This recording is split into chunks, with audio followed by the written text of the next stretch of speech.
Hi everybody, Andrew Cuneo here with another deck tech. This time it's going to be an Alchemy Warriors deck. Today is the day that Arena finally had the update where they pushed through a series of Alchemy rebalances that we'd known about. We'd known what they were going to be for about the past week. And they're mostly focused on buffing warrior cards and buffing elf cards.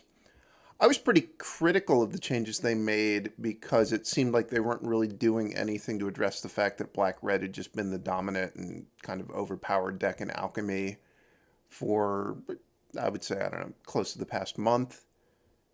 I've had a little bit of a chance to try out a Warriors deck, and I've had a little bit of a chance to try out an Elves deck, and I have to say I've been pleasantly surprised that the decks are a little bit better than I was expecting. I'm not yet convinced that they're good enough to actually keep pace with the kind of top tier Alchemy decks, the red-black deck that we had before these rebalances. But having played it some, it's not clear to me that they aren't good enough to keep pace. If you're watching this video the day it comes out, it's right before a Mythic qualifier that's going to be using Alchemy, and I know that some people would like to know, well, is this a deck that I would recommend for that? And I would say for right now, I wouldn't recommend it. Unless you actually watch this soon enough that you have some time to practice with the deck yourself and make your own opinion.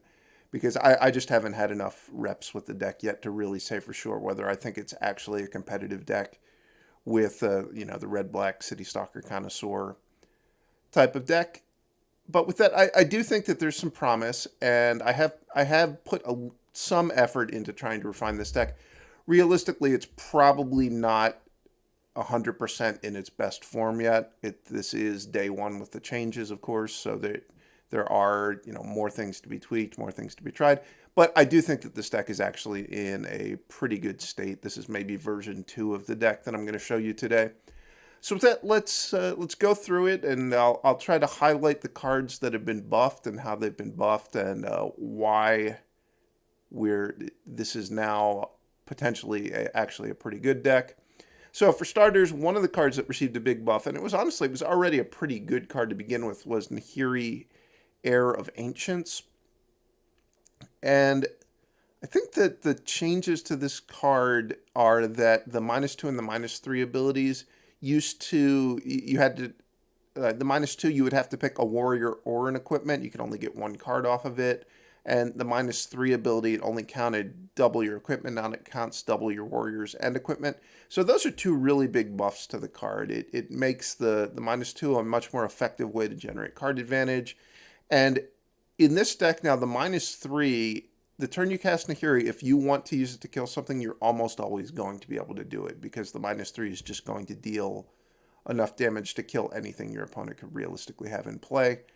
I would say that Nahiri is kind of the most important card in the deck now. It's really built around trying to maximize having a really strong game plan based around Nahiri, so that's why it's a 4 of, and I think it's a very strong card now. Another card that's received a buff, A-Bruenor Battlehammer. So they added a toughness to Brunor. It used to be a 5/3, now it's a 5/4.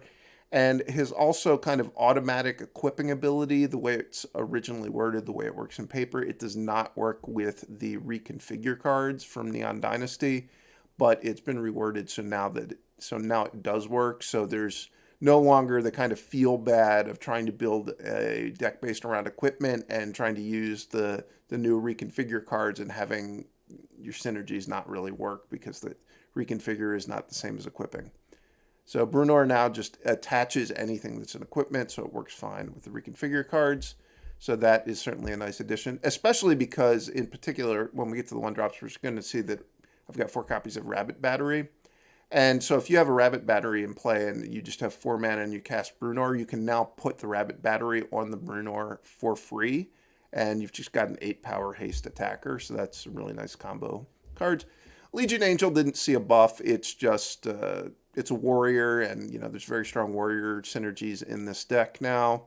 And I also think Alchemy is very much a mid-range format right now, so cards that are good at winning mid-range battles are kind of at a premium, and I think that's where Legion Angel really fits in. I've got 2 in the main deck and 2 in the sideboard, which is a fairly typical split to make with that card.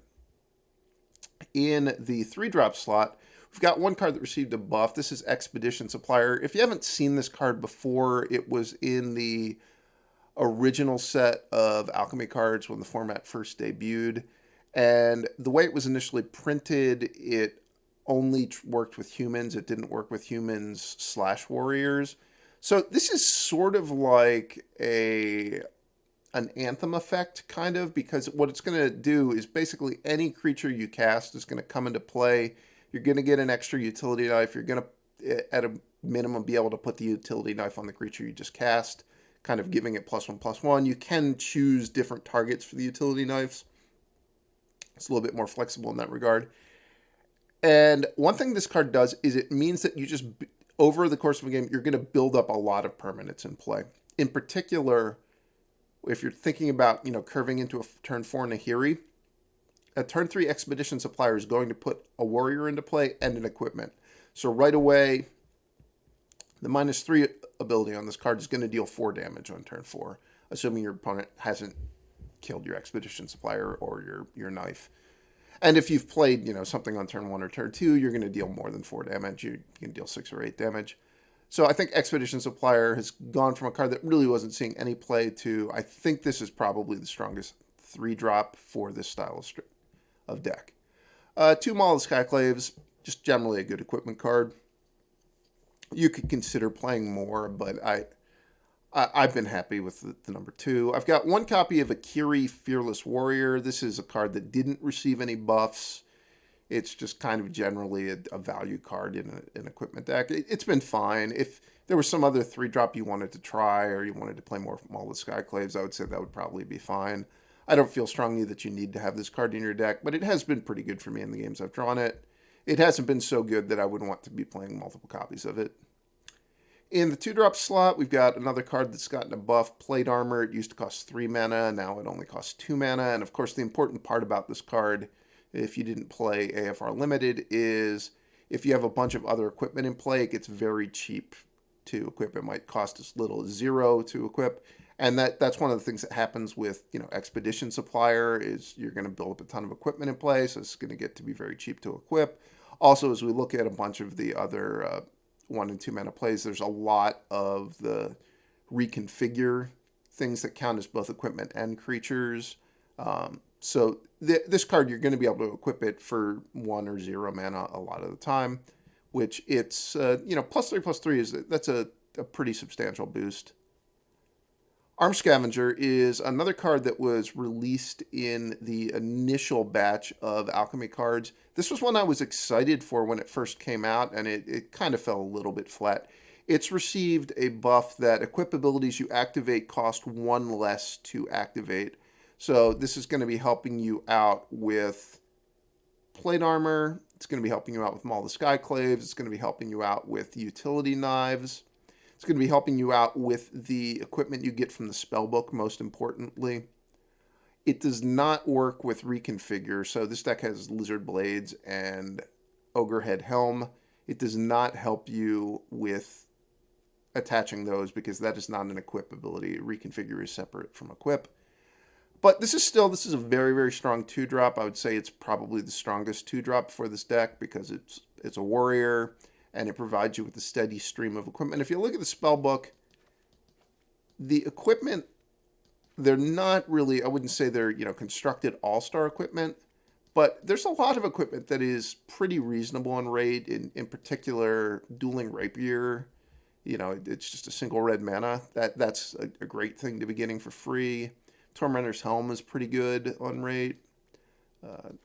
So some of these other ones, they're more like limited cards, but if you're getting them for free, that is pretty good value. One thing that's important to note is that you can get Colossus Hammer from this spellbook, and in the 4-drop slot, we have 2 things that attach equipment for free. The 0 on Brunor Battlehammer and the +1 ability of Nahiri both attach equipment for free. So if you get an opportunity to get a Colossus Warhammer, it's probably one of the most powerful things you can get from this spellbook, because in a lot of your draws, you are going to get it onto a creature for free, and then you're just really getting a very strong raid at that point. I split the difference between Lizard Blades and Ogre-Head Helm. It might prove to be the case if you played this deck a bunch that you would come to think that one of these was better than the other one. So far, I've kind of like having a split. If you draw, if you draw multiples of this card, you now have some amount of choice as to how to sequence your hand and what you're trying to get out of the 2-drop you play. Also, because you are playing with Nahiri, which allows you to look at the top 6 of your cards, digging for an equipment. Having a little bit of diversity does give you more options when you use Nahiri. Then we've got another card, this one, Koll, the Forgemaster. This is not a card that received a buff, but it received kind of an indirect buff because the Expedition Supplier now works with warriors. This ability of Koll, where whenever a non-token creature you control dies, if it was equipped, you return it to the owner's hand. You tend to just have a lot of things that have utility knife attached to them. So this Koll ability, which it makes it so your creatures go to your hand rather than dying, actually matters a lot. I've been actually fairly impressed with this card. Maybe to the point that I would consider even playing a second copy. Certainly the first copy has been very good for me. Moving on to the 1-drop slot, we've got Rabbit Battery. This did not receive a buff, but it's just generally a pretty good card. Only 3 copies of Usher of the Fallen. I started with 4, but this next card we're gonna get to in a second, I was actually kind of impressed with. So I trimmed 1 to make room for the Inchblade Companion. This is just about curving out, basically, and you do want to just have bodies in play because your deck has so much equipment in it that, having a 1-drop body that could potentially make additional bodies if the game goes on longer, it's useful. This is probably one of the cards I board out the most just because it can be a little bit low impact if you're playing against a mid-range deck that's going to have things that can block it a lot of the time. Then here, this is one of the new Alchemy cards from the Neon Dynasty expansion that I had not tried at all before today because it just didn't really seem to go, the theme that it wants you to be an equipment-based deck was not a very well-supported theme before today. I've been pretty impressed by this card. So it's a 1/1, and whenever you reconfigure the original version of this, you get a copy of it that comes into play that it doesn't have this cloning ability. So only the original one can spawn clones of itself, and you can only do it once each turn. But being able to spawn an additional copy of this, it contributes to the general theme of you're going to build up a lot of material in play with this deck. And it's important to note that whenever it becomes attached, so it has the same wording as Brunor. Brunor attaches things, and Nahiri attaches things. So you don't have to pay the reconfigure cost here. You can get the copying ability from Brunor or Nahiri, that's great. 26 lands in the deck, including 2 Emeria's Calls. Emeria's Call does make warriors, which is, I don't know, kind of why I wound up with it in the deck, but I can't say that really actually matters. But it's just, this deck, you are going to have a lot of ways to spend your mana once you get into the middle of the game, so you're not really going to flood out very often, I would say. So 26 land is a pretty comfortable amount. We've got 24 plus the 2 Emeria's Calls. In the land slot, we've got the 8 dual lands you would expect.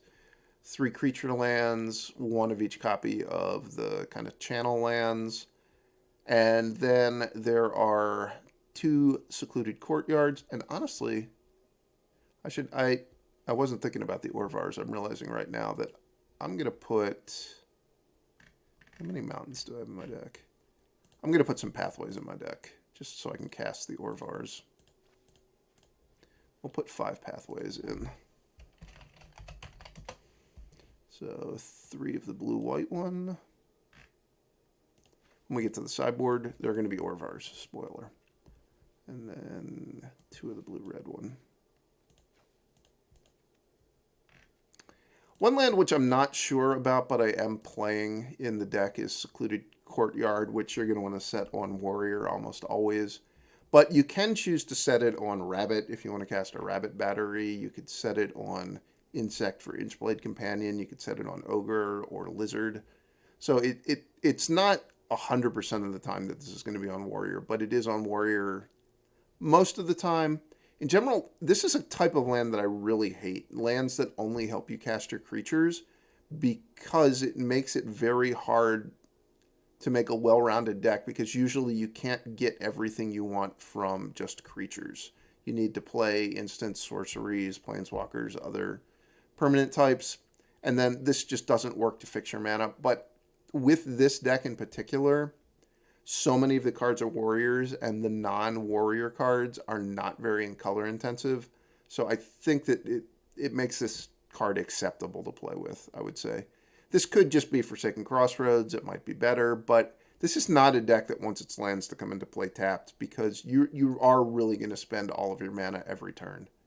Like, having a land come into play tapped versus untapped on turn 5 or 6 is the difference between being able to cast the free equipment you got off of Arms Scavenger and not being able to cast it. It does really matter a lot in this deck, perhaps more so than, you know, other more aggressive decks. Looking at the sideboard, like the main deck, is a bit of a work in progress. We've got the 2 Legion Angels to, you know, complete the full 4 in the 75. You obviously want to do that. Some Abrades, which that is, I think, the best instant speed removal for this deck, and also just being able to blow up artifacts. If you played the Mirror, if you played against an Oni-Cult Anvil deck, if you played against a deck that was really reliant on Key to the Archive, you might want to destroy artifacts. I have been boarding these in against red-black because you don't really want to have to attack through a City Stalker Connoisseur, and you do need some cards to kill the Fable of the Mirror Breaker once it gets to the third step and they get the Reflection of Kiki-Jiki. Only 1 Divine Smite. This is good against decks that are playing Lolth. I haven't been boarding it in against the kind of the red-black decks that just have City Stalker Connoisseurs and Graveyard Trespassers. 1 Soulstealer Axe. This is another Alchemy-only card. This is just a way to have an equipment that gives you some value if you're playing against a creatureless deck. Also, if for some reason you really wanted to have a trample in a matchup, like maybe you were playing against an Oni-Cult Anvil deck and you really felt like you just needed a way to give your creatures trample, this does do that, and it gives you a little bit card advantage. Forgeborn Phoenix is one that's just in the 75 as kind of a speculative card to see, is there actually anywhere where I really want this effect? Is this a good card at all? I don't have any experience with it yet, so I can't say for sure. Brutal Cathars, this is mostly going to be to board in against green decks that are not very good at killing your creatures, where you need to kill your opponent's creatures, and they're just not very likely to remove the Brutal Cathar. Also, if you play against a runes deck, this is generally just a very good card against runes. Some Orvars against all the black discard. City Stalker Connoisseur is what you're really hoping to see when you have an Orvar in your hand. It's also very good against Undercity Plunder, Go Blank. This is kind of just a staple of sideboards in Alchemy at this point. And then 2 copies of Showdown on the Scalds, just to have a different way to get some value. I haven't even been using these against red-black, which they would certainly be good in that matchup. I'm not sold that they're better than the other 4-drops at this point. But against a more controlling deck that you don't necessarily want to just play to the board as quickly as possible, Showdown on the Scalds is a way to get a lot of card advantage. So I think there'll be places where that is appealing. So that's the deck. Like I said, I've had pretty good results with it thus far, but it is still early days for the deck. So let's see it in action, see if there's any more new synergies I can learn of the deck, and see how it performs. Pretty land-heavy hand. I think I'm going to keep it, though.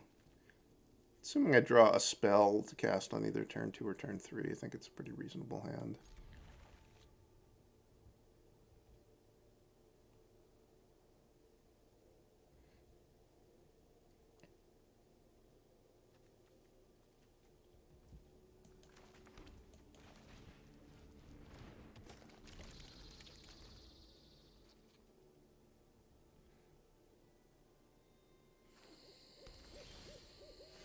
That is not the spell I was hoping to draw.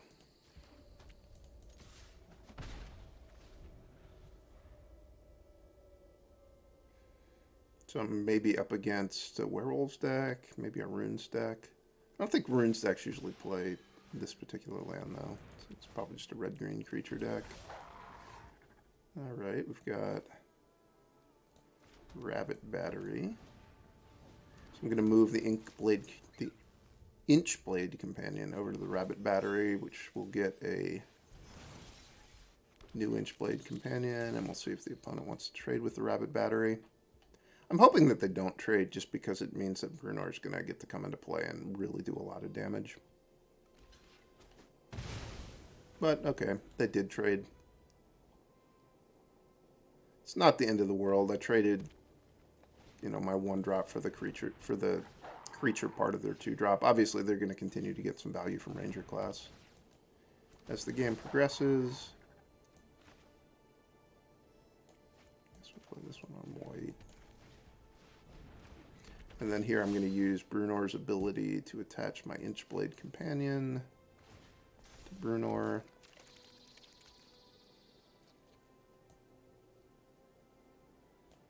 I guess I could have maybe just put it on there, and then I would have been able to attack with a 4-2. So that was maybe a misstep.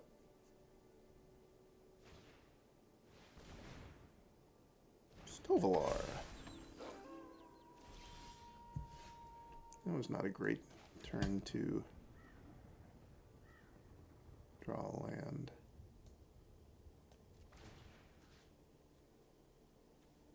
So I'm going to move this over to there.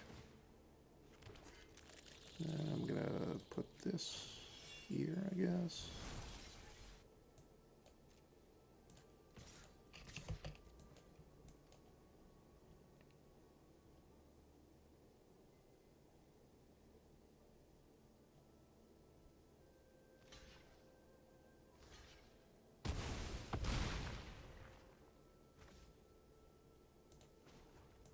And I'll put this here. Which, sadly, I did not have a spell to cast, so just flip to Night.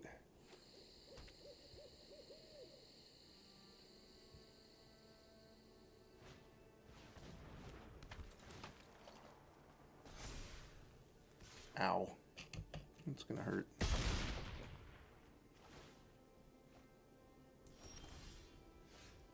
Okay. That seems like something good.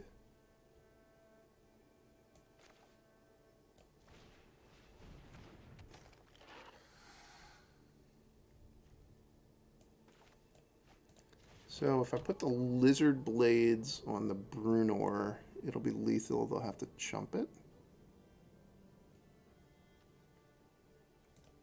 I believe.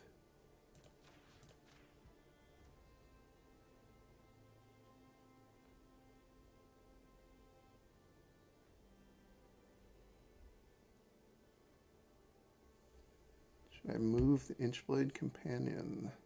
I'm going to move it anyway, so I guess we'll just do it now.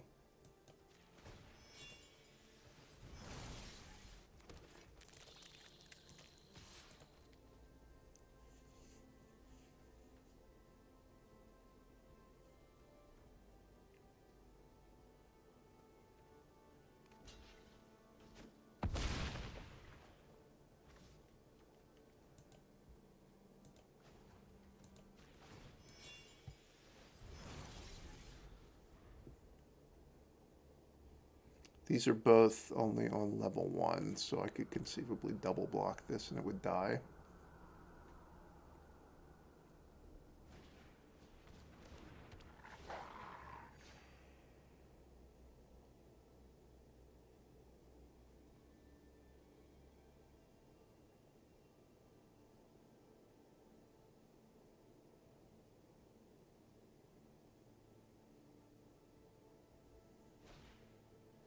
You can see what I was talking about when I said that you're going to spend all of your mana every turn with this deck.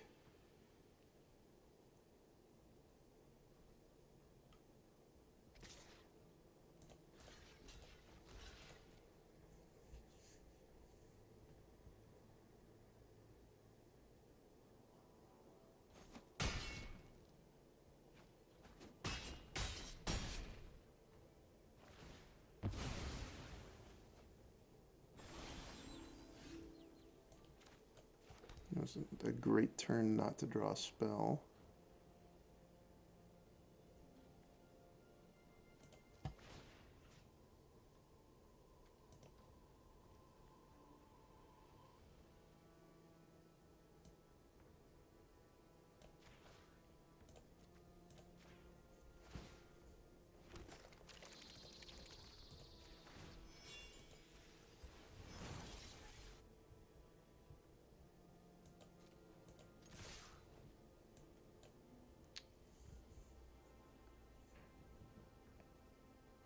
So they have to chump with the pup. They're going to take 8. And then I can have this thing hop off. And I guess we'll put...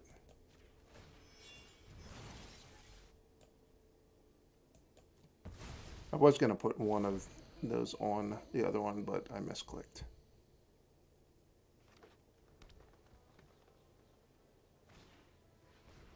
Oh no, another pup. I think I need to draw A-Nahiri or this is just going to kill me.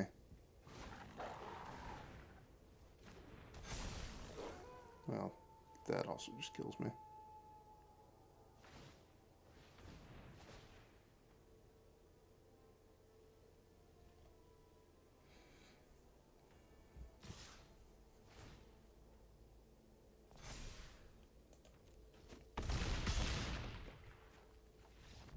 Not having any plays on turn 2 or turn 3 of that game was too much to overcome.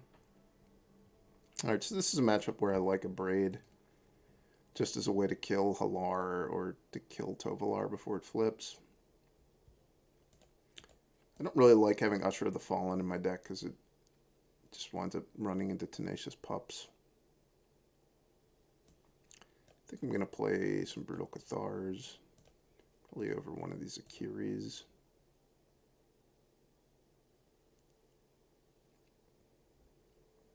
So far, this isn't a deck that I felt like you really wanted to sideboard a ton in any of the games. So I think I'll just leave it like that.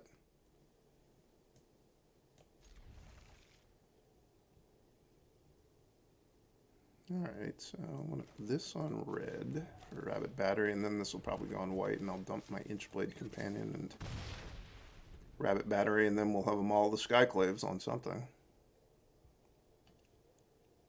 And hope to draw some higher impact cards. Maybe I'll land in a 4-drop would be ideal.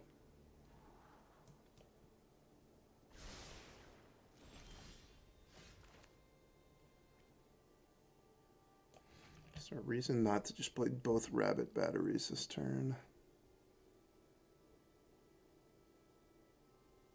It would mean that I'm not going to get to double white mana, but I think that really only matters for like Legion Angel. Which I would have to draw one of those and draw a 4th land and have it not be a white producing land. So let's just do the most damage instead of worrying about that.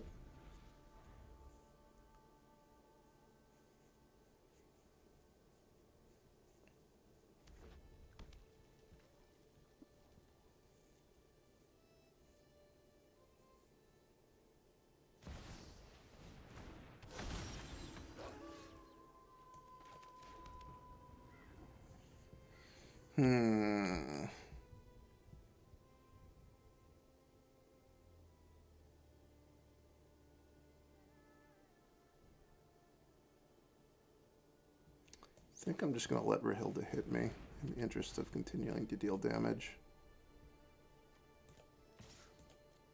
Which kind of stinks, but I don't really want to just get in a defensive posture this early on in the game.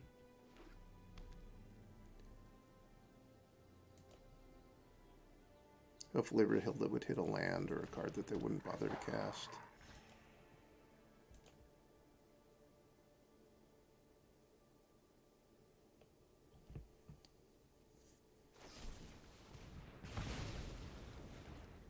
Seems like they should have abraded them all, rather than abrading the...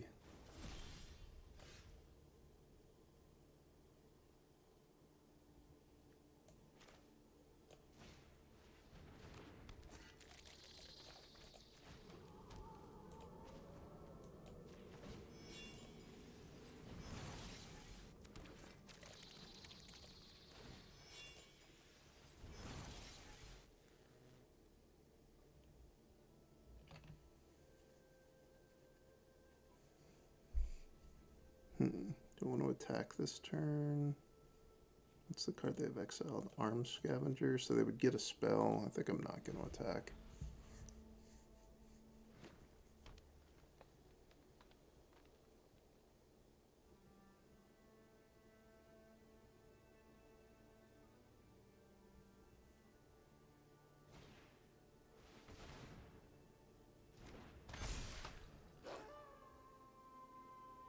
This thing is really brutal. If I don't draw a spell to prevent it from flipping, it's a very big problem. I did not draw a spell. That is really, really, really bad for me.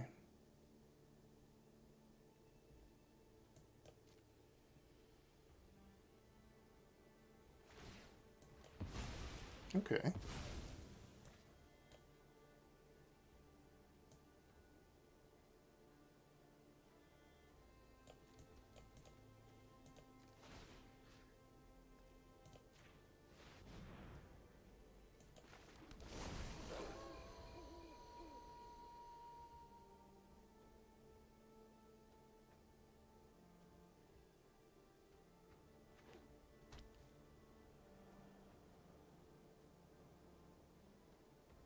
They have the Arsonist. It's going to get ugly fast. The Lamb? What is this card?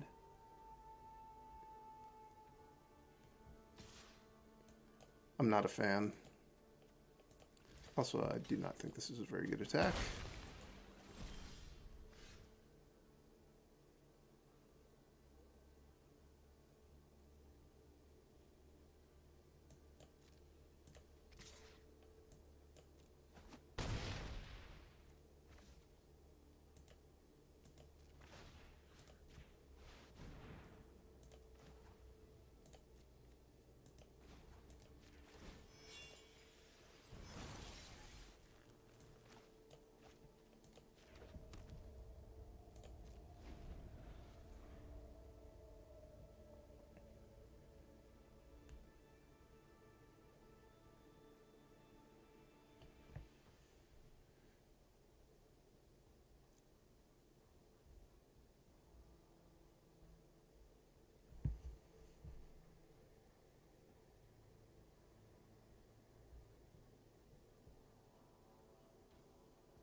So I'm probably going to be able to attack for 5 and then 5 at worst.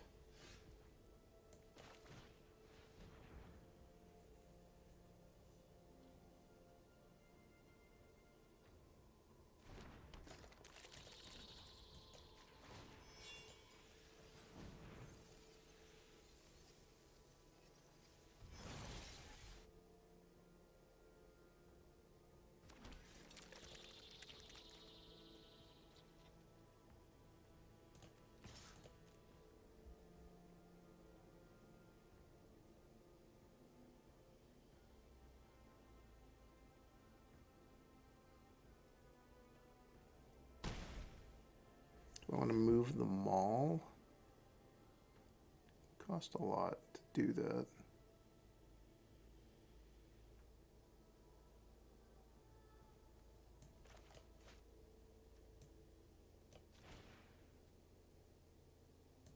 I think I want to have a 4/4 blocker, but it doesn't have to be with the Maul.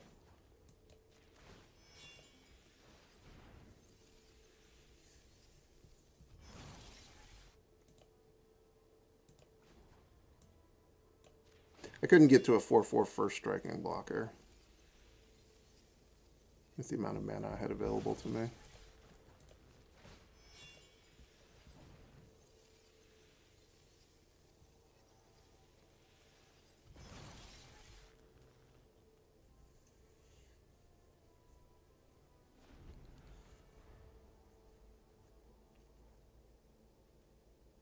I think I definitely would have lost this game if my opponent had just made better decisions with their Abrade and their Outland Liberator. I could still lose this game. Alana's going to be able to block. So it's going to take me another turn to kill them.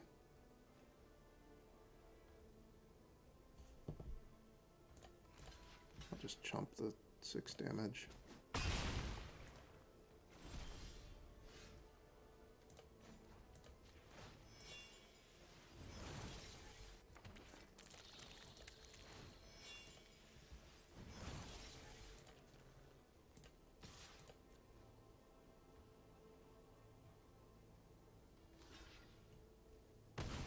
So if I move the Maul,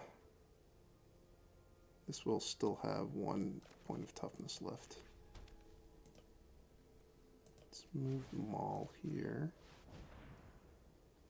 And put this here.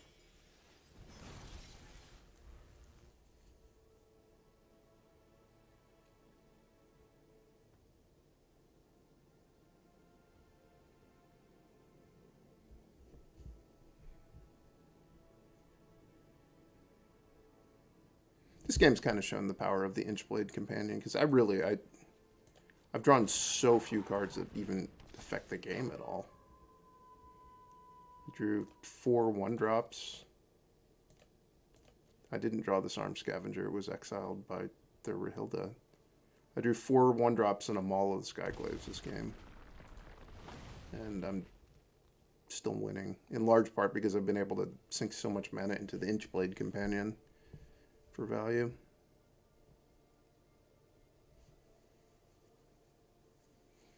Not guaranteed to win yet, though. They'll be able to attack me and draw some number of cards. And I think if they find an Abrade, it's going to be ugly. This was a questionable use of mana.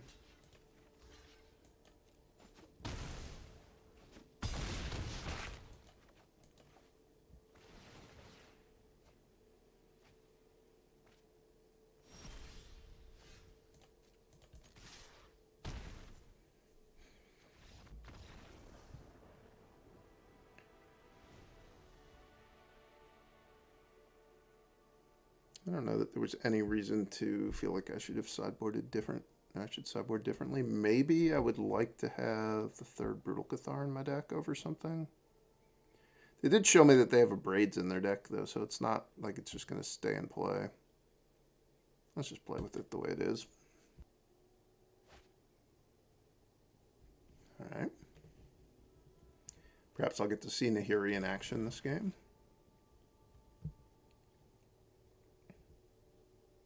And again, in case you've forgotten, the only reason I have these blue pathways in my deck is because I have Orvars in my sideboard. That it's nice to have a mana base that you can cast them in the matchups where you board them in if you just need to make a play. You don't have to just sit there and hope that your opponent makes you discard them. You can just cast them as a 3/3. Not the strongest play in the world, but sometimes it's what you need to do. So I'm going to lead on the Ogre-Head Helm because this is a cheaper card to reconfigure. So in theory, I might, turn 4, want to cast it and reconfigure it onto something right away. Probably not, given the rest of my hand. But I feel like I might as well give myself options.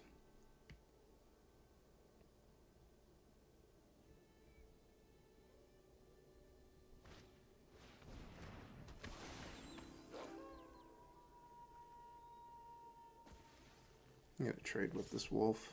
They're not even going to let me. Is it a big deal to keep it off of night? I think it is not desirable for me to let it flip to night here, so I will just cast my spells rather than leave the Eiganjo up.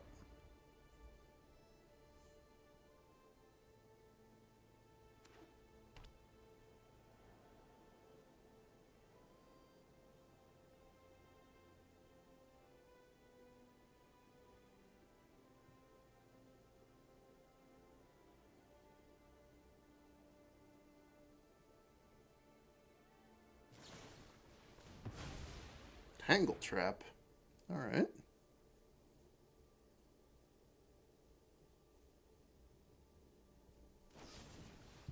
And a braid. My stuff's all dead. Didn't enjoy that all that much.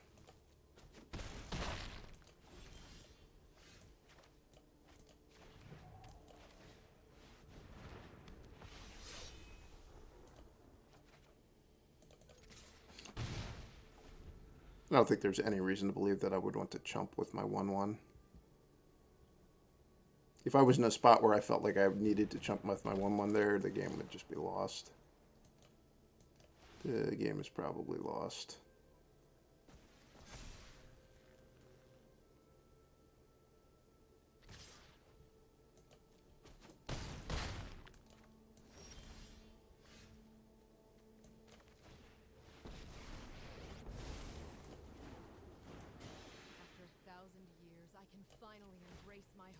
We'll kill this.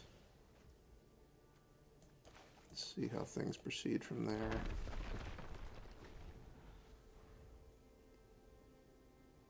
Maybe looking to chump the Stormseeker.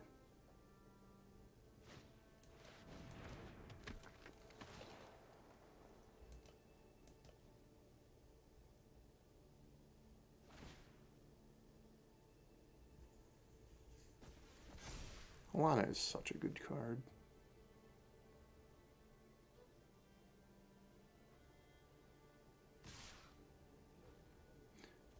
So if I block like this and this, I'll be able to plus this to make a token. But then if I play another Nahiri, I won't be able to kill Halana necessarily. I don't think I have a whole lot of choice. I don't really feel like I'm making much progress towards winning by doing this.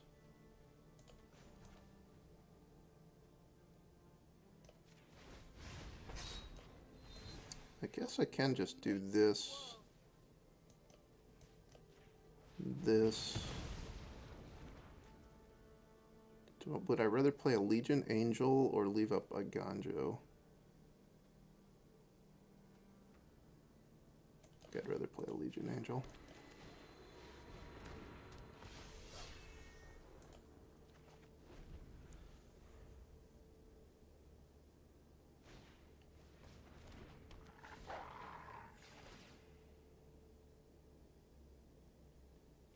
This is on red.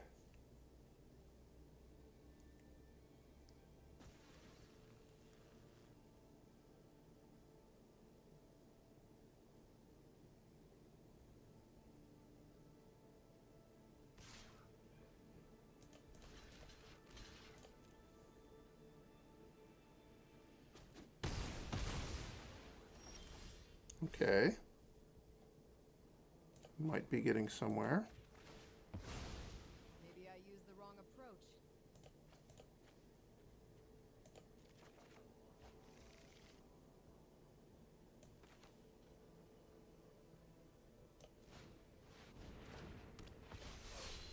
I was hoping I was going to hit two things that I could cast that turn. Sadly, I did not.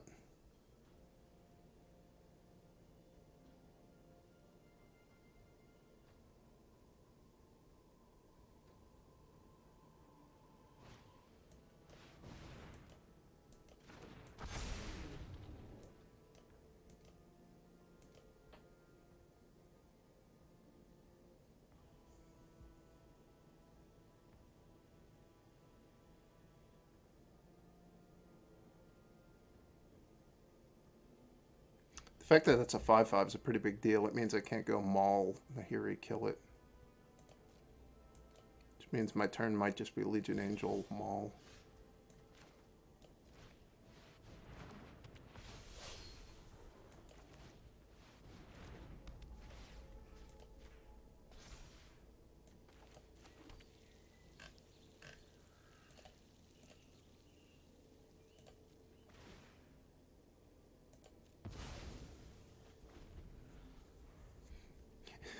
The second game, I drew all things that cost 1 mana. This game, I've had so many of my cards cost 4. It has not been a very favorable distribution for me. Okay, we've got the Tovalar now. And an Outland Liberator.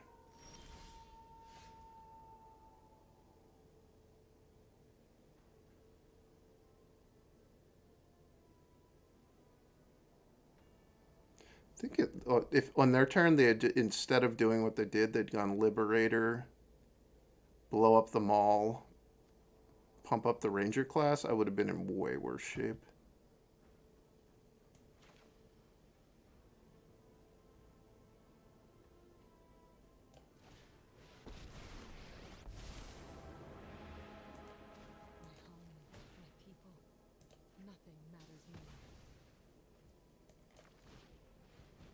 gonna hope that I draw a spell next turn to keep the Tovolar under control.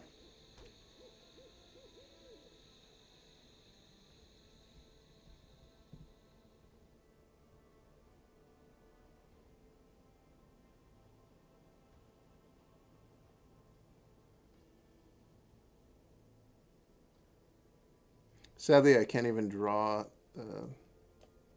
Emeria's Koll, even though I have 7 lands, because I already have them both in play.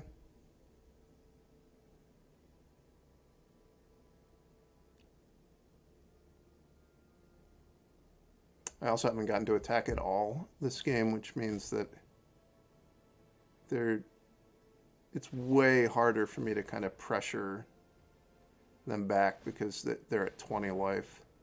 So realistically, it'll probably take 3 turns of me attacking for me to get to the point where anything happens. We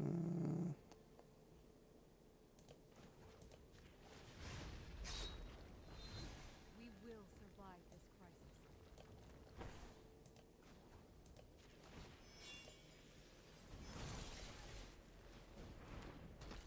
I think I'm probably dead to them being able to give something trample with Tovolar. We'll see, though.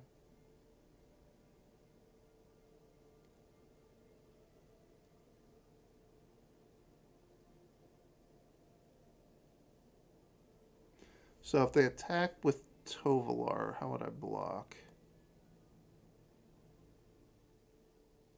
They attack with everything. I could have the Legion Angel block the Townraiser Tyrant. This Legion Angel blocks Tovolar. It depends on where they put the Ranger class counter, too.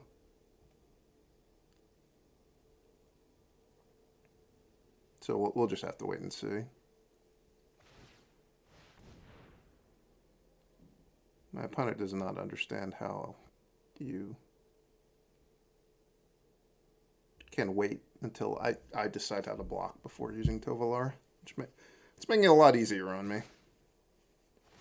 They also don't understand how First Strike works.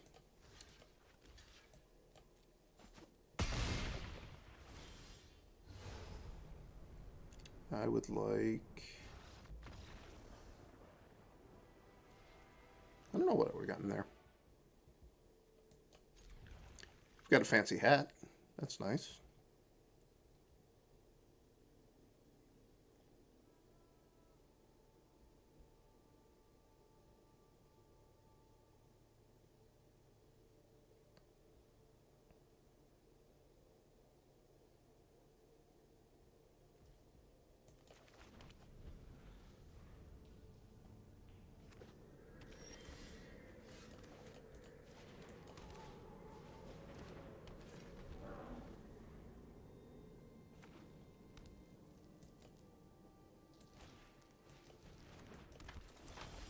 Okay. Oh, cool. Expedition Supplier. Nice. Definitely not going to sack the Ogre-Head Helm this turn.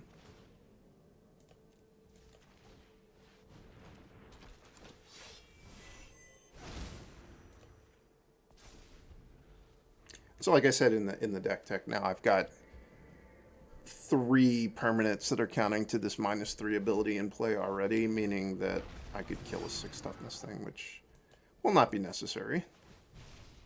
It's good to have options, though.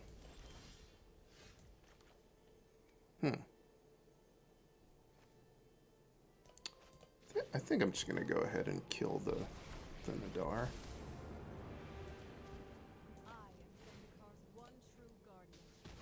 And I think I just won't even attack at all, so that I'm guaranteed of being able to get to untap with Nahiri. I don't want to lose my Nahiri to a single removal spell just so I can deal 3 damage with an Expedition Supplier.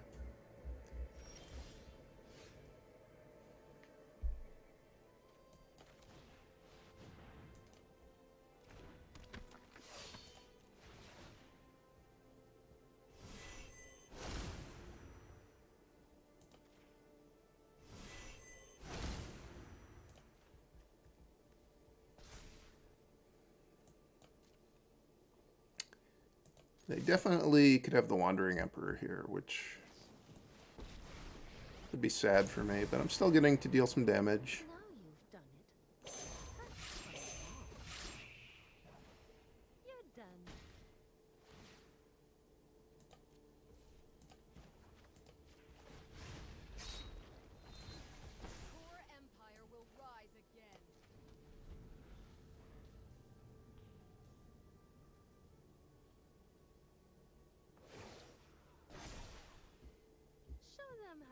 I'll be jump blocking this thing.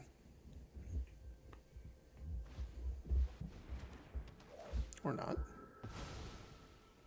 I'll still be jump blocking it.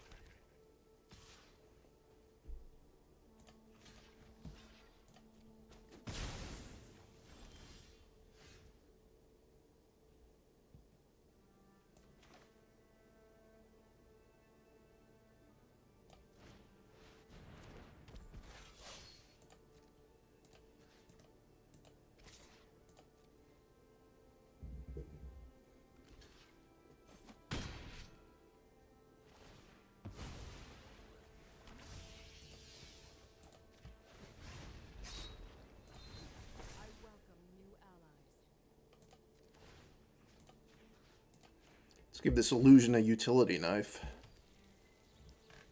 And I'll name warrior. It doesn't matter at this point because I have so many other lands.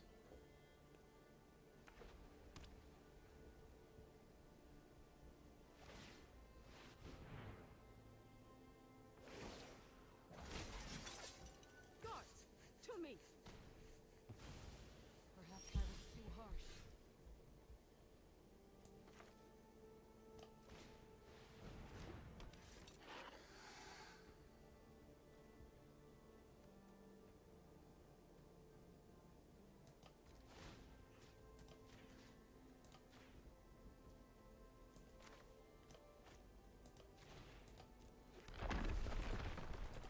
We could just go face with all of these. Not a particularly good blocks, but they do have to block.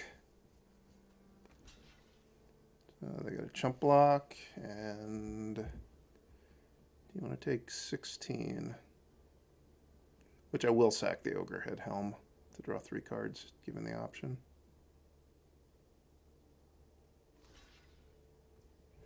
They did not want to give me the option.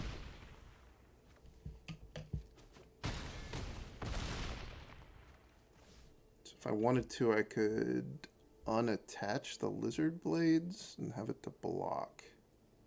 That doesn't seem desirable. I guess the other thing I could do is I could put the Ogre-Head Helm onto something to be more resilient to a Meat Hook Massacre. That seems worth doing.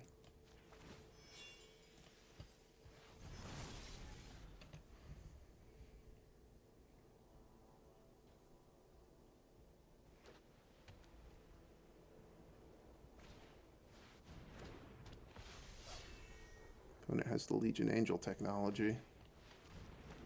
And a Graveyard Trespasser. I think they're dead on board, though. No, not with the Knight token makes it so they're not.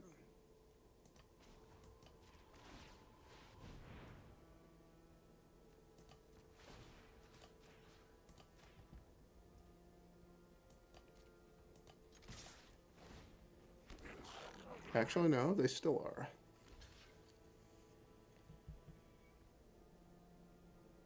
Brunor really increases the amount of power you have in play by quite a lot.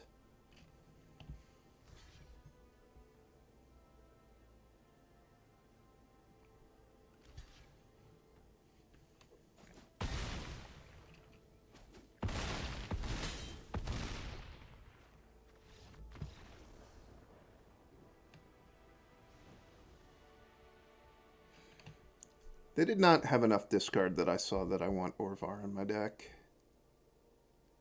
I think I'm just going to bring in a Braid again.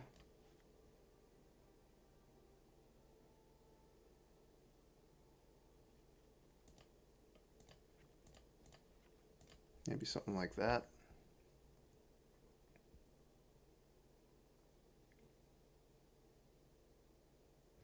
Should I try out the Phoenix for the Akiri Fearless Voyager?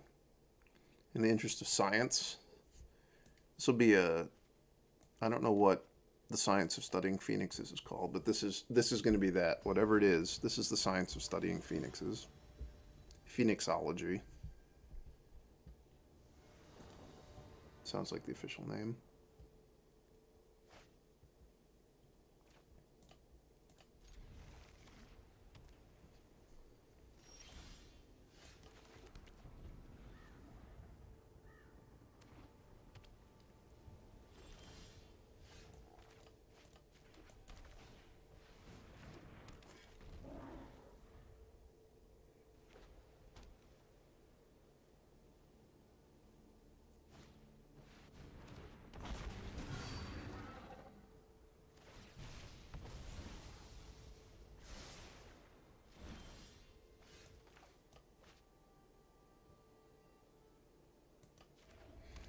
So if I'm going to play the Rabbit Battery, which of these 2-drops should I play?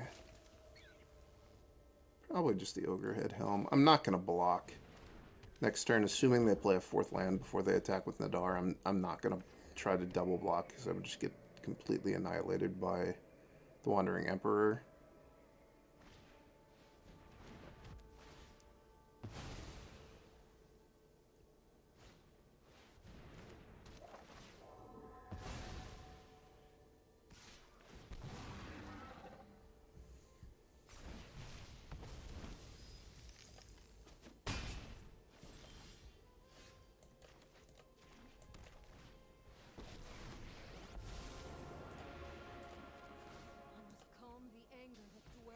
Get an illusion.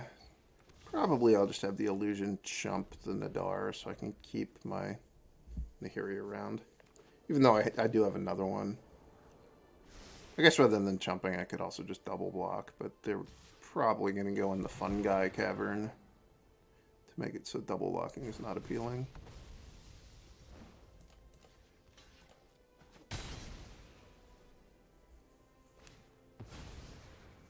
Liaisa. Yuck.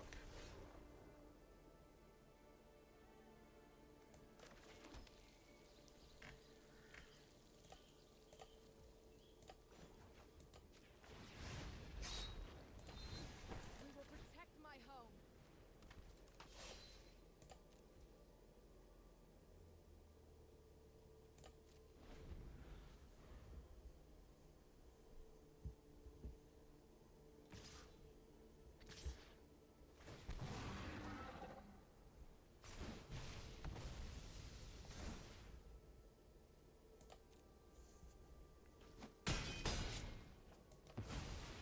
I won't be gone forever. Okay. This is still winnable. It's all going to come down to the spellbook, not really, but it'd be nice to get something good.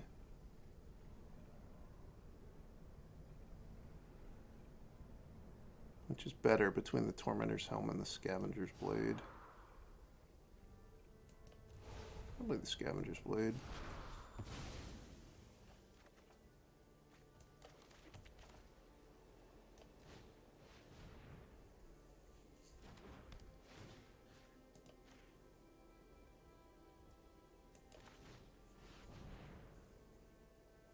This is going to be 8 damage to Liaisa. Zendikar lives, and I will heal its pain.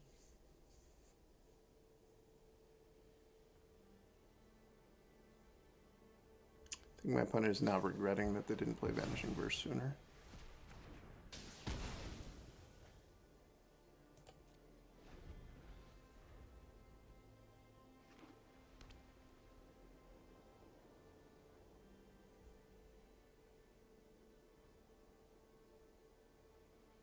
They just straight up attack with both. I'll have this try to trade with Nadar, and I'll chump the Trespasser.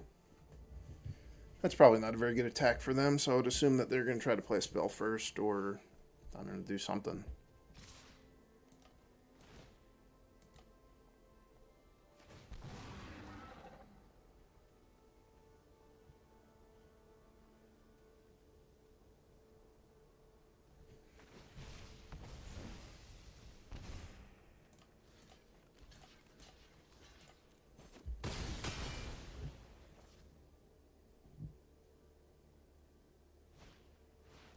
Another Liaisa. That is going to be... Is that going to be hard to beat? Maybe not.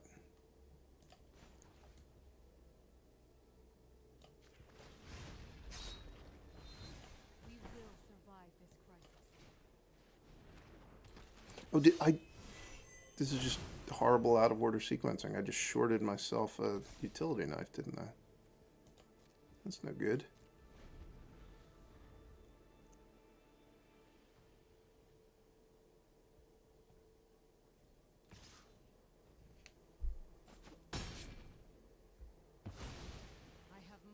I wasn't used to getting the utility knives off of warriors. I messed up.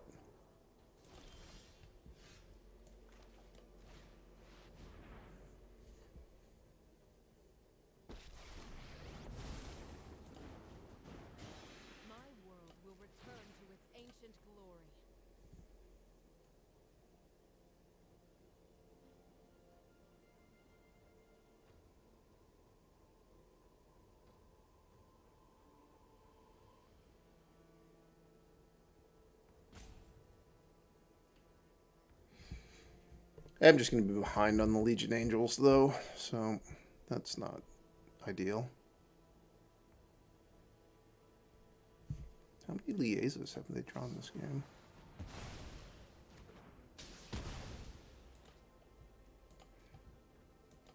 Just 2.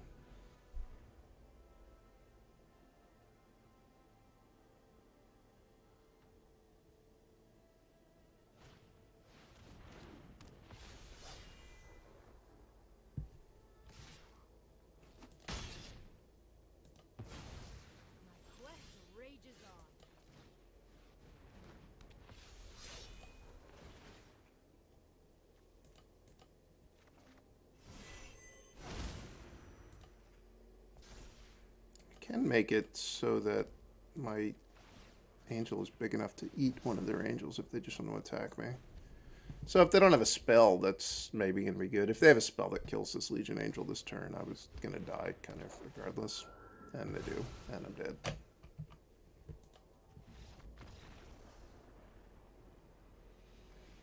Alright, now I get to be on the play. I'm excited about that.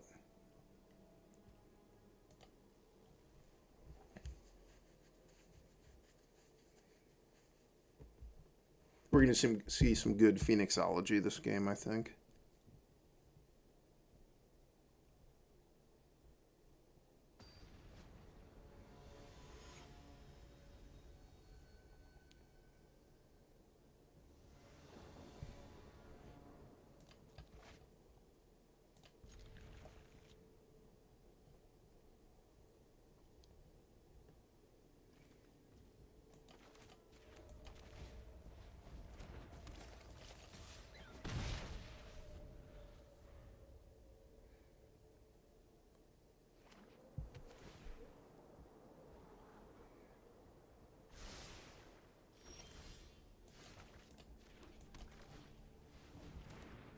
Pretty good curve out.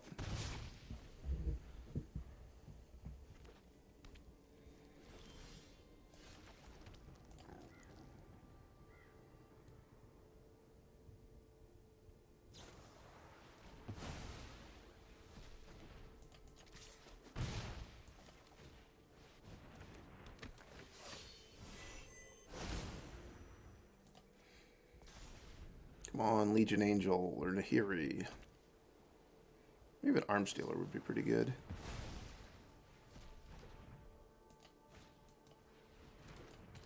That's not what I was hoping to see.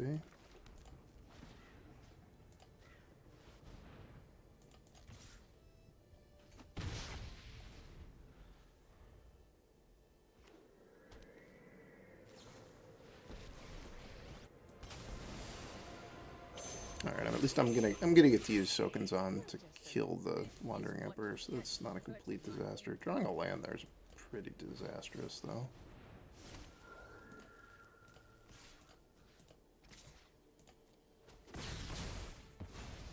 Years of training for this.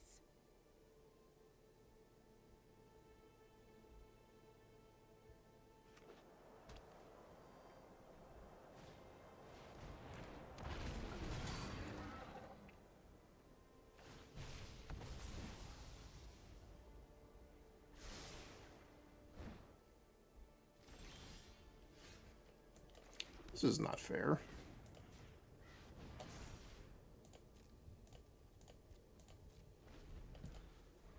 Drawn.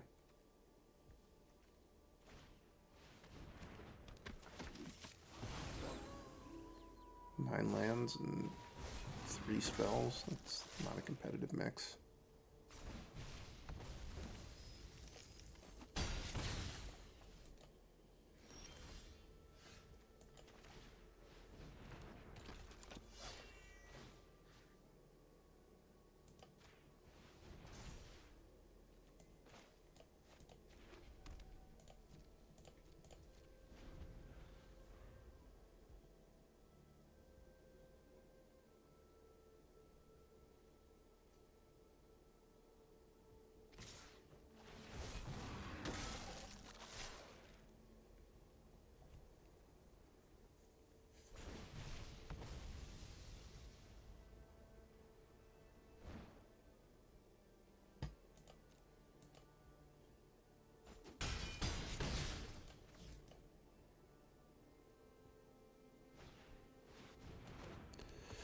am I supposed to beat that one?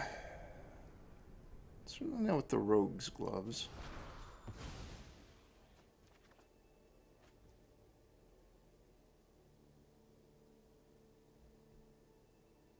Can I have a live a turn? Not if they have a land to activate the Cave of the Frost Dragon. They don't even need a land because they have the treasure. Yeah, I'm just dead.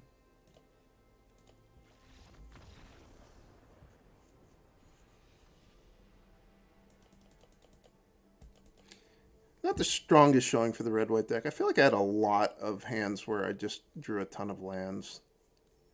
Which I know I said that I was just going to play a lot of lands because you couldn't really get flooded. But I think that those were just some particularly poor draws. Maybe if you wanted to, you could trim one land for another cheap spell. It might be appropriate. Although it is true, like with Arms Scavenger, if it lives, you really want to have mana to sink into it. So, I don't know. Hope you enjoyed this video. This deck is a work in progress. And there are some very powerful interactions, whether it's enough to lead to a successful deck, because this deck is it's not completely one-dimensional, but it is fairly one-dimensional. The only real ways you have to interact with what your opponent's doing is the Nahiri minus and a few sideboard removal spells. This is not a deck where you have a ton of versatile cards. You're really just trying to play creatures and make your creatures giant is pretty much the whole plan. So maybe that plan isn't good enough, but maybe it is. I'm gonna keep trying it, and I hope you guys enjoyed this video, and I would say give it a try if you can.